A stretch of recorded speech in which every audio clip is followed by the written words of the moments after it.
सभी मुक्ति भक्ति के सज्जनों को व साधु समाज को सतनाम साहिब बंदगी। प्रेमी सज्जनों, सतगुरु कबीर साहिब के मूल ग्रंथ बीजक रमैनी नंबर 3 आज आपको सुनने को मिलेगी। देखिए, सतगुरु कबीर साहिब का जो सदग्रंथ है वो हमारे समक्ष हमारे मार्गदर्शन के लिए छोड़ के गए हैं।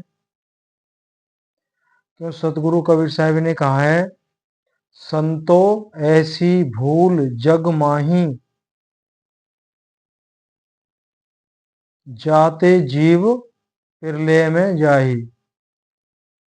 बड़े प्रेम से सतगुरु कबीर साहिब संसारी जीवों को बतला रहे हैं, हे संतो, हे साधो भाइयों, इस संसार में ऐसी भूल पड़ गई है, उस भूल के कारण ही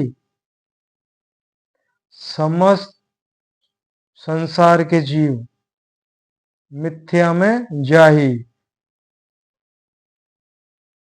मिथ्या साहिब ने जो शब्द कहा है वो जो 84 का भवसागर है,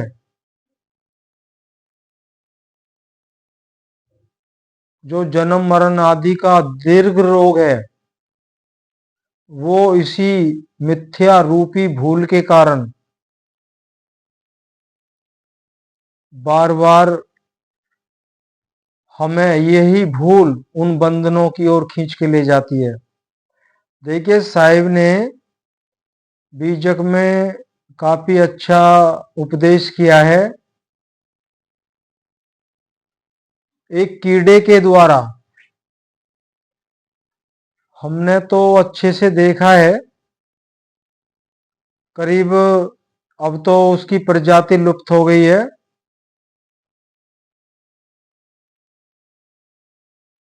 एक बहुत छोटा कीड़ा होता है,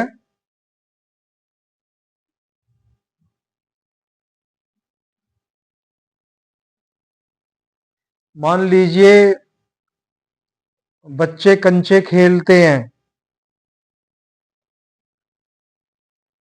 इतने मोटे भार को वो ढकेलता रहता है और कीड़ा उससे बहुत छोटा होता है।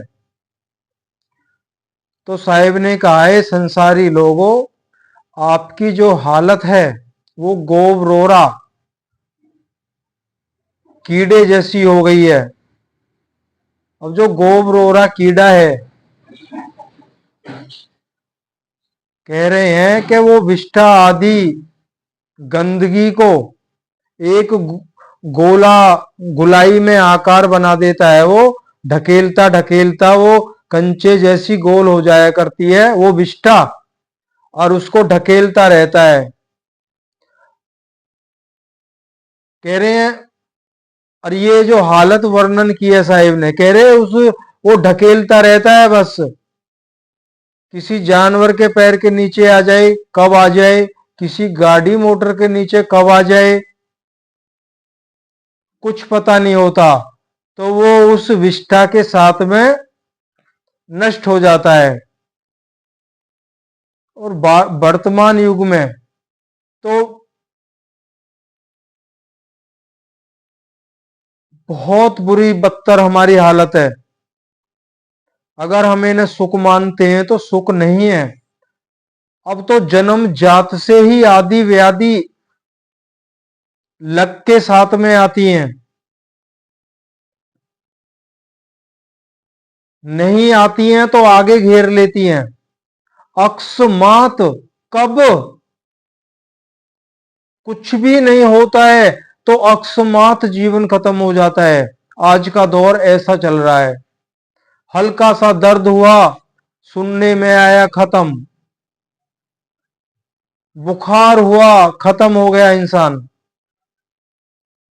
अनंतों असंख्य एक्सीडेंट में मौतें हो रही हैं। तो आज की हालत कुछ ज्यादा ही हमारी बदतर हो गई है। तो इसीलिए हमारी हालात पे तरस खा के सतगुरु कबीर साहिब आए और उन्होंने अपना सतुपदेश दिया।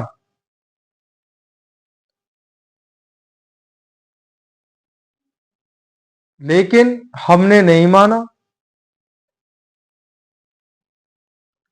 साहिब ने कहा ना, सांच कहूं झूठ ना बोलूं, सांचे को झुटलाया। ये हमारी हालत क्यों हो गई है? उस सत्य परम पिता परमात्मा को हमने बिसरा दिया है, भूल गए हैं। इस कारण हमारी ये हालत हो रही है। उस विषय वासना रूपी विष्ठा को इकट्ठा करके बस हम लुढ़काते जा रहे हैं उस गोबरीला कीड़े की तरह। कब क्या हो जाए कुछ नहीं पता, और हो भी रहा है। संतो ऐसी भूल जग माही, जाते जीव मिथ्या में जाई। या ये कह लो, जाते जीव परलय में जाई। तो ये भूल कैसे पड़ी?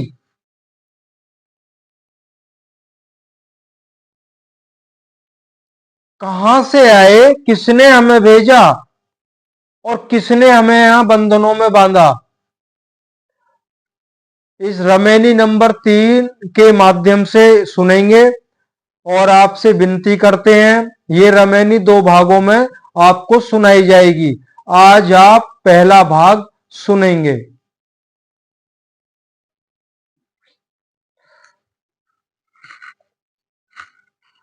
पहले शब्द लेते हैं जैसे लिया करते हैं।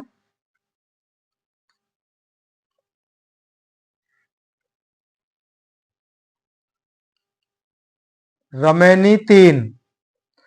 प्रथम आरंभ कौन को भयऊ, दूसर परगट कौन सो ठयऊ। परगटे ब्रह्मा विष्णु शिव शक्ति, प्रथमे भक्ति कीन जीव युक्ति। परगटे पवन पानी और छाया, बहु विस्तार के परगटे माया। परगटे अंड पिंड ब्रह्मंडा, पर पृथ्वी परगटे कीन नो खंडा। परगटे सिद्ध साधक सन्यासी, ई सब लाग रहे अविनाशी। परगटे सुर नर मुनि सब झारी, तो ही के खोज परे सब हारी। साखी है। जीव शिव सवे परगटे, वे ठाकुर सब दास। कबीर और जाने नहीं, एक राम नाम की आस। तो प्रेमी सज्जनों, ये शब्द और साखी आपने सुनी। अब इसका भाव क्या है वो सुनते हैं। सतगुरु कबीर साहिब ने इस रमेनी में दो प्रथम प्रथम दो प्रश्न और दो ही उत्तर दिए हैं। साहिब ने 2 प्रश्न रखे हैं और दोनों प्रश्नों के 2 ही उत्तर दिए हैं। प्रथम प्रश्न, सृष्टि में सर्वप्रथम आरंभ किसका हुआ, अर्थात सबसे पहले कौन आया? इस सृष्टि में सबसे पहले कौन आया? या सर्वप्रथम कौन प्रकट हुआ? दूसरा प्रश्न, वह दूसरा कौन है? वह दूसरा कौन है जिसने प्रकट किया? और वह स्थान भी कौन है जहां से उसने सबको प्रकट किया? सर्वप्रथम। अब देखिए, साहिब ने तो समझाने में कोई कमी कसर नहीं छोड़ी है। कमी कसर हमेशा हमारे अंदर रही है, इसलिए हम साहिब की वानियों पे ध्यान नहीं देते हैं। अगर महापुरुषों से पूछा जाता है, ऐसे गहराई में अगर कोई प्रश्न है वो पूछा जाता है, तो महापुरुष कह देते हैं पहले यहां आइए, सब मालूम हो जाएगा। जीव आत्मा तो बंधन में है, जीव बंधा हुआ है। अब बंधा हुआ जीव तो एक कदम भी आगे नहीं जा सकता। विचार करिए, हम सब बंधे हुए हैं।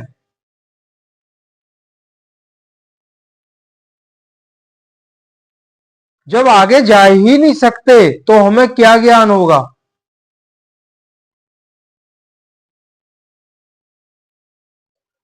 तो निर्बंध से हमारी दोस्ती होगी तो वो हमारे बंधनों से आजाद करा सकता है हमें।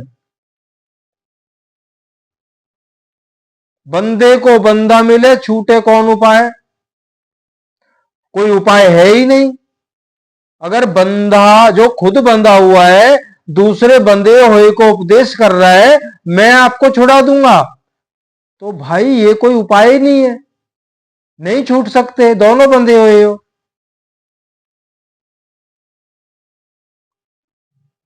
छूटता कैसे है जीव? प्रश्न ये भी आ जाता है, फिर बात कैसे बनेगी?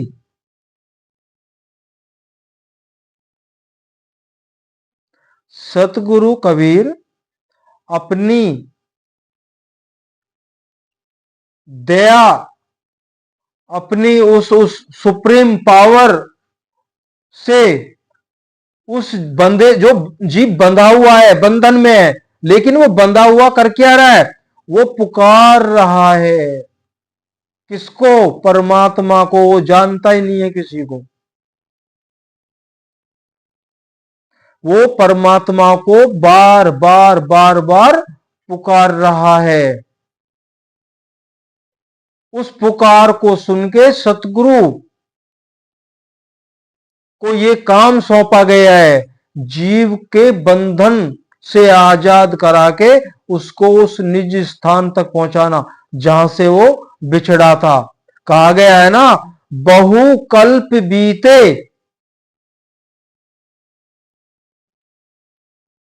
बहुत समय बीत गया हमें वहां से बिछड़े।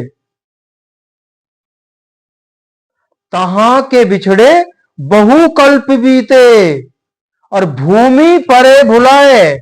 इस पिंड में जैसे आए हम शुद्ध बुद्ध भूल गए, हम शुद्ध बुद्ध भूल गए। अब कैसे भूल गए ये वर्णन आगे आएगा, अच्छे से समझेंगे। और किसने हमें इस पिंड में भेजा है?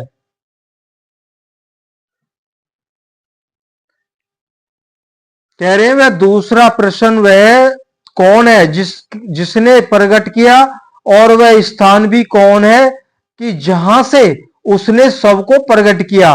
सर्वप्रथम, सबसे पहले, तुर्यातीत, शून्यवत, निर्विकल्प स्थिति से जागृत होकर निर्गुण ब्रह्म निरंजन साक्षी दृष्टा रूप तुर्या स्थान पर स्थित हुआ। अब देखिए वर्णन कई बार आ चुका है, लेकिन शायद हम नहीं समझ पाए, तो आज विस्तार से लेके चल रहे हैं। पहले कई बार आप सुन चुके हैं, उस सतलोक, सचखंड, अखेलोक, अगमलोक, बेगम देश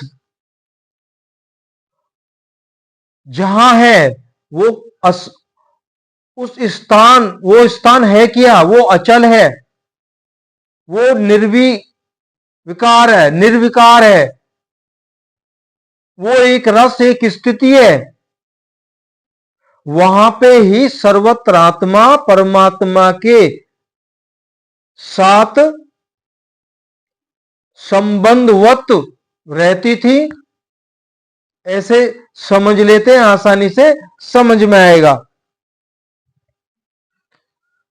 तो यहां पे एक प्रश्न खड़ा होगा जिसका उत्तर इस संसार में किसी के भी पास नहीं है, केवल सतगुरु कबीर साहिब को छोड़ के। कई विवेकी भाइयों ने प्रश्न भी कर दिया है, बहुत हम उनको धन्यवाद देना चाहते हैं, इतने विवेकशील हैं वो। तो जहां ना माया है, ना काया है, ना छाया है, ना वहां कोई परिवर्तन है, ना जन्म और मरण है, ना कोई इच्छा ही है। जब इच्छा नहीं तो काया नहीं और नहीं माया। तो ऐसी स्थिति में एक जीवात्मा के अंदर इच्छा जागृत हुई कि मुझे अलग होना है और एक अपना देश खड़ा करना है। ऐसे आसानी से समझ लेते हैं। तो जैसे ही अब यहां पे जो प्रश्न खड़ा हुआ है, वो आत्मा जैसे ही अलग हुई तो अधोम, जैसे परमात्मा सत्ता से अलग हुई तो वो अधोमुख हो गई। अधोमुख होके शून्यवत स्थिति में पहुंच गया। शून्यवत स्थिति में पहुंच गया, अचेत अवस्था में पड़ा रहा। अब यहां पे प्रश्न खड़ा होता है, जब वहां इच्छा ही नहीं है और कोई क्रिया ही नहीं है, क्रिया भी नहीं है वहां, परमात्मा निकर्मी है, किसी कर्म में नहीं आता है और ना ही आत्मा आती है।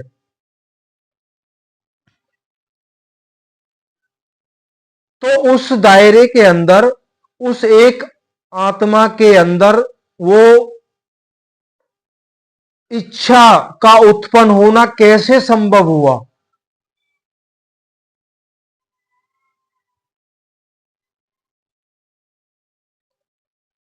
तो ये प्रश्न का उत्तर नहीं है और ना ही बीजक में आया, और ना ही इस प्रश्न को जानने की हमें हम सभी को आवश्यकता है। ये परमात्मा की जो भी कृपा रही हो, तो अब हम आगे बढ़ना है। तो ऐसे एक जीवात्मा अलग हुई, और वो यहां पे जो शब्द आया तुर्यातीत अवस्था, तुर्यातीत शून्यवत अवस्था में, तुर्यातीत वह स्थान है जहां ब्रह्म ज्योतिर्मय स्वरूप, जो चेतन आत्मा है, जो निर्विकल्प निर्विशेष शुद्ध में ज्ञान स्थिति में है, जब वो जागृत हुई, जागृत हुई और जागृत होने पे जो इच्छा, जैसे इच्छा प्रकट हुई, तो वो तुरिया स्थान पे देह रूप में प्रकट हुआ। किस रूप में आया वो? ब्रह्म निरंजन ज्योतिर्मय स्वरूप, जो चेतन आत्मा है, ज्ञान में स्थिति में है, उससे ब्रह्म निरंजन की उत्पत्ति हुई। मन और ब्रह्म निरंजन तुर्यातीत स्थान पे, और इच्छा के रूप में क्या प्रकट हुई? महामाया आज्ञा शक्ति या गायत्री, इच्छा रूप नारी अवतरी, तासो नाम गायत्री धरी। तो ये तो शुरू का वर्णन था, ताकि हम समझ सकें। अब भूल यहीं से शुरू होगी, जो हमारे ऊपर बंधन पड़े हैं, जो हम भूले हैं, यहीं से शुरू होगी। और वो शून्यवत स्थिति में जो आत्मा परमात्मा से अलग हुई, जब वो जागृत अवस्था में आई, तो उसने जब केवल अपने आप को ही पाया, इर्द गिर्द कुछ नहीं उसने पाया,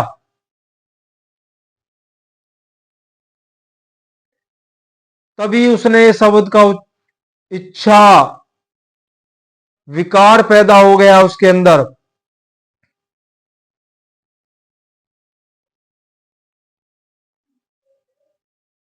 तभी कहा गया है, जब वो तुर्यातीत अवस्था में आया, तुर्यातीत अवस्था से तुर्या अवस्था में जब पहुंचा, तो उसको अहंकार भी हो गया कि अहम ब्रह्मास्मि, और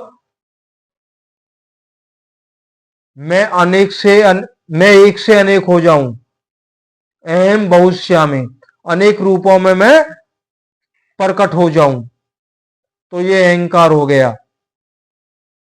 तभी कहा गया, प्रथमे भूले ब्रह्म अखंडित झाई आपो मानी। स्वयं पहली भूल किसको पड़ी? ब्रह्म निरंजन को। वो ब्रह्म निरंजनी उस परमात्मा को भूल गए, और उस भूल के कारण अहंकारी बन गए, मान लो स्वयं परमात्मा बन गए। आगे वर्णन है।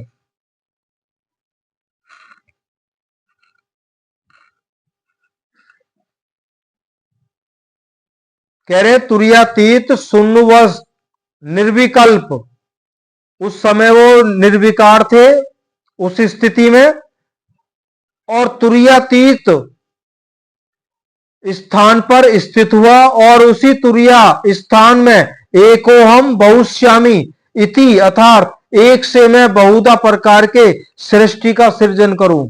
ये तुर्यातीत स्थान पे आने से ये विकार पैदा हो गया, अहंकार आ गया।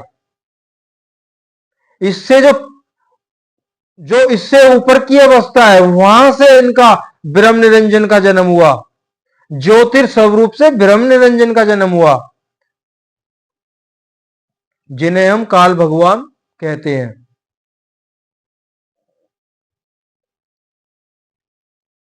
इसी प्रकार वही चेतनात्मा सबल ब्रह्म एवं सगुण ब्रह्म और आदि संज्ञा को प्राप्त हुआ। अतः वही चेतनात्मा सबल ब्रह्म, सगुण ब्रह्म, निरंजन, ईश्वर आदि अनेक नामों से प्रसिद्ध हुआ। प्रकृति में जड़ सृष्टि का आदि कारण हुआ, उसी से सर्व प्रथम। अब ज्योतिर्मय स्वरूप अनंत नामों से उनको जाना जाता है। वर्तमान में समस्त संसार उन्हीं को परमपिता मान के बैठा है, लेकिन उस ज्योतिर्मय स्वरूप से ब्रह्म निरंजन की उत्पत्ति हुई। कह रहे उसी से सर्वप्रथम ब्रह्म निरंजन की उत्पत्ति हुई, जिनको काल भगवान भी कहा गया है, और उनकी इच्छा रूप, उनकी इच्छा रूप नारी अवतरी, तासो नाम गायत्री धरी। बिल्कुल खुल के बता रहे हैं कबीर साहब। परमात्मा से चेतनात्मा ज्योति स्वरूप में निर्विकल्प स्थिति में तुर्यातीत स्थान में स्थित हुई। उस ज्योतिर्मय स्वरूप से तुर्या अवस्था में ब्रह्म निरंजन की उत्पत्ति हुई। उनकी इच्छा से आज्ञा शक्ति प्रकट हुई, और आज्ञा शक्ति के सत संकल्प से तीन गुण प्रकट हुए, रजोगुण, तमोगुण, सतोगुण, श्री हरि ब्रह्मा विष्णु महेश। अर्थात योग, माया, गायत्री, आज्ञा, अष्टांगी इत्यादि अनेक नामों से प्रसिद्ध महामाया प्रकट हुई। तदंतर उसी सबल ब्रह्म निरंजन के संयुक्त आदि शक्ति गायत्री आज्ञा से प्रथम त्रिदेव ब्रह्मा, विष्णु और शिव तथा सावित्री, लक्ष्मी और गौरी पार्वती, ये तीन देवियां भी प्रकट हुई। उसके बाद उन त्रिदेवों ने अपने को जीव मानकर, अब श्री हरि ब्रह्मा विष्णु महेश ने अपने को जीव मानकर उस निरंजन द्वारा रचाई गई इस सृष्टि को, जब तक सूक्ष्म प्रकृति का निर्माण नहीं हुआ था, कुछ सृष्टि रचाई गई थी। उस सृष्टि को देख के त्रिदेवों के अंदर विचार आया कि मतलब कि हमारा पिता कौन है, इस सृष्टि का रचयिता कौन है। पीछे आप सुन चुके हैं कि माता से भी सवाल किया कि आप हमारी माता हैं, तो हमारा पिता कौन है।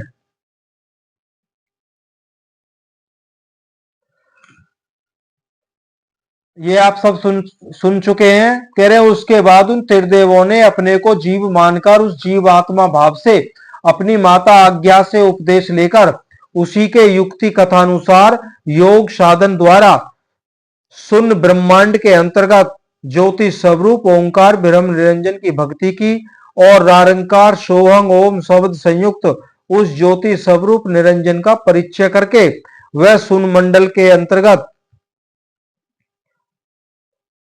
सुन ब्रह्मांड के अंतर्गत ही अपनी स्थिति करके ही रह गए, किंतु आगे अपने चेतन स्वरूप के सहित उस सार शब्द महाचेतन सतपुरुष परमात्मा को ये नहीं जान पाए। इसी कारण वह भी विशुद्ध मुक्ति को प्राप्त नहीं हो सके। अब कह रहे हैं माता से उपदेश लेकर अपने पिता ब्रह्म निरंजन की इन्होंने घोर साधनाएं की, उनका दर्शन पाना चाहा, लेकिन ज्योतिर्मय स्वरूप ब्रह्म निरंजन वो अव्यक्त हो गए थे और माता आज्ञा देवी को उन्होंने आदेश कर दिया था सृष्टि आगे आपको रचनी है। तो त्रिदेवों की उत्पत्ति होने के बाद में ज्योतिर्मय स्वरूप ब्रह्म निरंजन शून्यवत स्थिति में अलोप हो गए, मान लो गुप्त हो गए थे। तो उन्हीं का दर्शन पाने के लिए अनंतो साधना की, रारंकार सोहंग आदि शब्द इन्होंने सुने, ज्योति का दर्शन किया, वही पिता का स्वरूप इन्होंने स्वीकृत कर लिया और वो कैसे आगे वेदों में उसका प्रचार प्रसार हुआ और कैसे हम सब जीव पिंड में बांधे गए, निकलने का कोई रास्ता नहीं था।